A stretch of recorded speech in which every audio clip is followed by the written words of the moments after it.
आखिर क्यों लगी थी नालंदा विश्वविद्यालय में आग?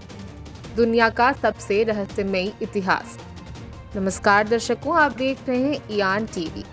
आखिर क्यों लगवाई थी तुर्की शासक बख्तियार खिलजी ने नालंदा विश्वविद्यालय में आग? हम आपको बताएंगे नालंदा विश्वविद्यालय की इस ऐतिहासिक दुर्घटना के बारे में। एक समय था जब बख्तियार खिलजी बहुत बीमार थे। उसके हकीम ने उसका काफी उपचार करने की कोशिश की, मगर कोई फायदा नहीं हो रहा था।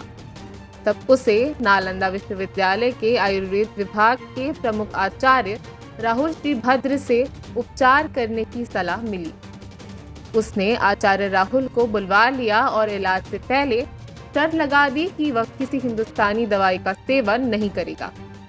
उसके बाद उसने ये भी कहा कि अगर वो ठीक नहीं हुआ तो वो आचार्य की हत्या करवा देगा। अगले दिन आचार्य उसके पास कुरान लेकर गए। आचार्य ने कहा, कुरान की पृष्ठ संख्या इतने से इतने तक पढ़िए। विस्मय की बात यह है कि खिलजी ने पढ़ा और वो ठीक हो गया, मगर उसे इस बात की बिल्कुल खुशी नहीं हुई। उल्टा वो बहुत क्रोधित हो गया कि हिंदुस्तानी हकीम उसके हकीम से ज्यादा श्रेष्ठ क्यों है। उसने हजारों धर्माचार्य और बौद्ध भिक्षुओं को मार डाला। खिलजी के ठीक होने की वजह जो मानी जाती है वो ये है कि वैद्यराज राहुल श्रीभद्र ने कुरान के कुछ पृष्ठों के कोने पर एक दवा का अदृश्य लेप लगा दिया था, जिससे खिलजी ठीक हो गया। इसका एहसान उसने नालंदा को जलाकर उतारा।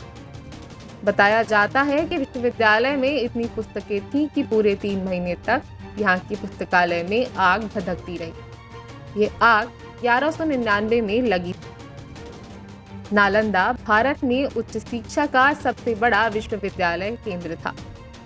महायान बौद्ध धर्म के इस शिक्षा केंद्र में हीनयान बौद्ध धर्म के साथ ही अन्य धर्मों के तथा अनेक देशों के छात्र पढ़ते थे। जब आग लगाई गई तो यहाँ पर महत्वपूर्ण दस्तावेज नष्ट हो गए। कहते हैं कि कई अध्यापकों और बौद्ध भिक्षुओं ने अपने कपड़ों में छुपाकर कई दुर्लभ पांडुलिपियों को बचाया तथा उन्हें तिब्बत की ओर ले गए। कालांतर में इन्हीं ज्ञान निधियों ने तिब्बत क्षेत्र को बौद्ध धर्म और ज्ञान के बड़े केंद्र में परिवर्तित कर दिया। आगे की जानकारी के लिए देखते रहें ईआन टीवी।